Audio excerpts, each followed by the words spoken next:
¿Sabían que el Fútbol Club Barcelona fue fundado por un suizo o que su estadio más icónico se construyó gracias a un jugador húngaro y que un holandés cambió su historia para siempre? Hoy vamos a desentrañar los más de 100 años de historia de uno de los clubes más grandes del mundo, el Bar, ella en un viaje lleno de triunfos, tragedias, leyendas y una filosofía de juego única. Quédense con nosotros porque esta es la increíble historia del Fútbol Club Barcelona.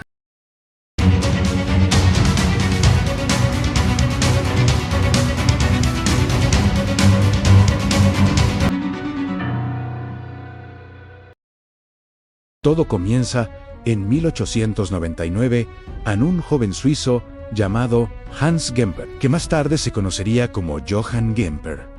Llegó a Barcelona por motivos laborales. Apasionado del fútbol, publicó un anuncio en la revista Los Deportes para encontrar a otros entusiastas con los que formar un equipo. El 29 de noviembre de ese mismo año, en el Gimnasio Solé, 11 hombres, una mezcla de catalanes y extranjeros, se reunieron y fundaron el Fútbol Club Barcelona. Gamper, que fue el primer capitán del equipo, escogió los colores azul y grana, inspirados, se cree, en los del FC Basilea, su antiguo equipo suizo. Los primeros años fueron de puro amateurismo y pasión. El Bar rápidamente se convirtió en una potencia local, ganando la Copa Macaya en 1902.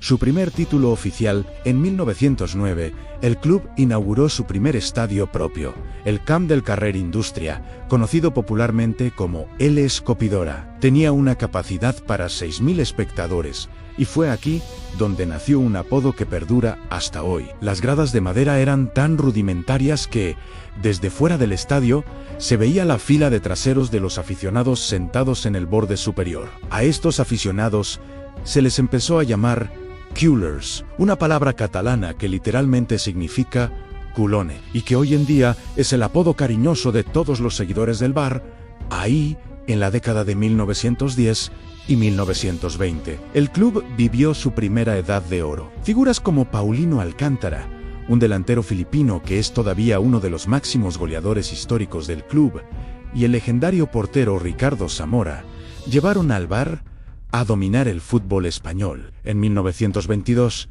el club se había hecho tan grande que el Carrer Industria se quedó pequeño. Los años 30 comenzaron con una tragedia. Johann Gamper, afectado por problemas personales y económicos tras la crisis del 29, se quitó la vida en 1930.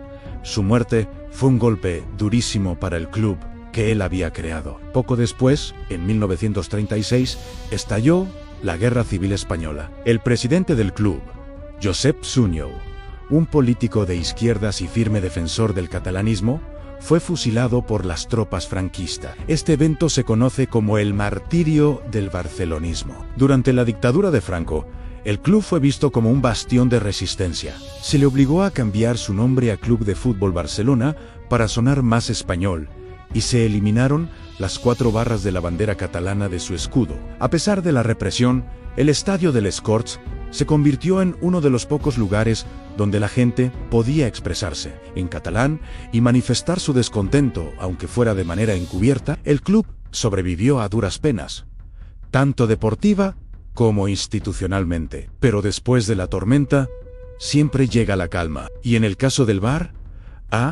la calma llegó en forma de un huracán húngaro llamado Ladislao Kabala. Fichado en 1950, Kabala era un jugador de otra galaxia. Su técnica, su potencia y su carisma electrizaron a la afición. Con él en el campo, el Bar de las 5 copas, liderado también por figuras como César, Basora o Moreno, lo ganó absolutamente todo en la temporada 1951-52. La cubalamanía fue tal que, una vez más, el estadio se quedó pequeño. Miles de aficionados no podían entrar a Les Corts para ver a su ídolo. La directiva tomó entonces una decisión monumental en construir un nuevo estadio, el más grande de Europa. El 24 de septiembre de 1957 se inauguró el Camp Nou. Kabala no solo trajo títulos, sino que literalmente construyó la casa del Bar para el resto del siglo. Su legado es inmenso, sentando las bases para que el club volviera a aspirar a lo más alto. Tras la era Kabala, El club entró en una fase de altibajos. Ganó algunas ligas y copas, pero la ansiada Copa de Europa se resistía. La final de 1961, conocida como la final de los postes en Berna, donde el Barça perdió contra el Benfica, fue una herida profunda. Durante los años 60, el Real Madrid dominaba Europa y el Barça vivía a su sombra. Hacía falta un nuevo revulsivo, alguien que no solo ganara partidos, sino que cambiara la mentalidad del club. Y esa persona llegaría desde Holanda. En 1973, el Barça rompió el mercado fichando a Johan Cruyff. Su llegada fue un terremoto. Era el mejor jugador del mundo y eligió Barcelona, rechazando una oferta del Real Madrid. En su primera temporada, lideró al equipo a ganar la Liga, algo que no se conseguía desde hacía 14 años. El punto culminante fue el histórico 0-5 en el Santiago Bernabéu. Una victoria que fue mucho más que un resultado deportivo. Fue un golpe de autoestima para todo el barcelonismo. Cruyff, con su fútbol elegante e inteligente, devolvió el orgullo a la afición. Como jugador, su etapa fue relativamente corta, pero la semilla ya estaba plantada. Años más tarde, en 1988, Cruyff regresó. Esta vez como entrenador. El club estaba sumido en una crisis profunda, conocida como el motín de la Hesperia. Cruyff llegó con una idea clara: implantar un estilo de juego basado en la posesión del balón, el fútbol de ataque y la cantera. Hizo una limpieza en la plantilla y construyó un equipo de leyenda en el Dream Team, con jugadores como Koeman, Laudrup, Stoichkov, Romario y canteranos como Guardiola, Vaquero o Txiki, Begiristain. El Barça no solo ganó, sino que enamoró al mundo con su fútbol. Ganaron 4 ligas consecutivas, algo inédito en la historia del club. Pero la verdadera gloria llegaría el 20 de mayo de 1992. En el mítico estadio de Wembley, el Barça se enfrentaba a la Sampdoria en la final de la Copa de Europa. El partido fue tenso y se fue a la prórroga. En el minuto 111, una falta al borde del área. Stoichkov la toca para Vaquero, que la para, y Ronald Koeman desata un zapatazo que se cuela en la portería. Gol. El Dream Team había roto la maldición. El Barça era, por fin, campeón de Europa. Cruyff no solo había traído títulos, había creado una filosofía, un ADN que definiría al club para siempre. Su legado es, posiblemente, el más importante de la historia del Barça.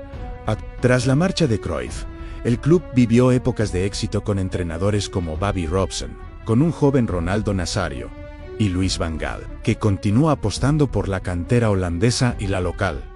Pero también hubo periodos de sequía. El nuevo siglo comenzó con dificultades, hasta que en 2003, la llegada de un nuevo presidente, Joan Laporta, y una nueva estrella, Ronaldinho, lo cambió todo. El brasileño, con su sonrisa y su magia, devolvió la alegría al Camp Nou, bajo la dirección de Frank Rijkaard, y con la irrupción de jugadores como Eto'o, Deco, Puyol y un joven argentino llamado Lionel Messi. El Barça ganó su segunda Champions League en París en 2006.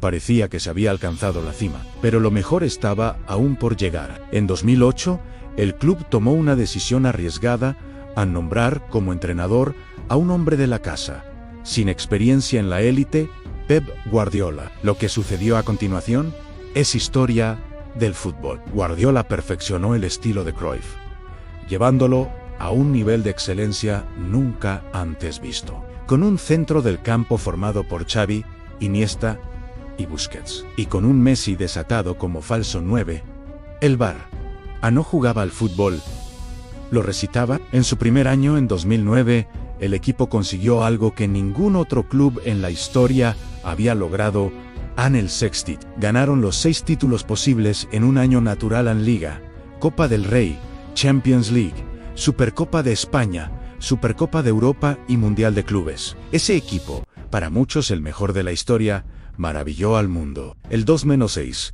en el Bernabéu, la final de Roma contra el Manchester United o la exhibición en la final de Wembley en 2011 contra el mismo rival, son momentos grabados a fuego en la memoria de los aficionados. La era Guardiola fue la culminación del sueño de Cruyff, la prueba de que se podía ganar y jugar bien al mismo tiempo, apostando por la cantera y una filosofía propia. Durante estado de caudao, con Messi rompiendo todos los récords individuales imaginables y convirtiéndose en el mejor jugador de la historia, el Barça dominó el fútbol mundial. La MSN, el tridente formado por Messi, Suárez y Neymar, llevó al club a ganar su quinta Champions en 2015, completando el segundo triplete de su historia. Los últimos años han sido de transición y reconstrucción. La dolorosa marcha de leyendas como Xavi, Iniesta y finalmente Leo Messi supuso el fin de una era dorada. El club ha enfrentado importantes desafíos económicos y deportivos. Sin embargo, la apuesta por la cantera, por la magia, sigue siendo un pilar fundamental. La irrupción de nuevos talentos como Gavi, Pedri o Lamine Yamal llena de esperanza a la afición. Con el regreso de una leyenda como Xavi Hernández al banquillo, el club busca reencontrarse con ese estilo que lo hizo único, adaptándose a los nuevos tiempos, pero sin renunciar a su esencia. Desde aquel anuncio en una revista en 1899 hasta convertirse en un fenómeno global con cientos de millones de seguidores. La historia del Barça es un relato de resiliencia, identidad y una pasión inquebrantable por un estilo de juego. Es la historia de cómo un club se convirtió en más que un club, un símbolo para Cataluña y una referencia para el mundo del fútbol. Una historia que sin duda seguirá escribiendo páginas gloriosas en el futuro. Gracias por acompañarnos en este viaje por la historia del Fútbol Club Barcelona. Si te ha gustado el vídeo, no olvides darle a like, suscribirte al canal y activar la campanita para no perderte nuestros próximos contenidos. ¿Cuál es tu momento favorito de la historia del Barça? Déjanoslo en los comentarios. Nos vemos en el próximo vídeo.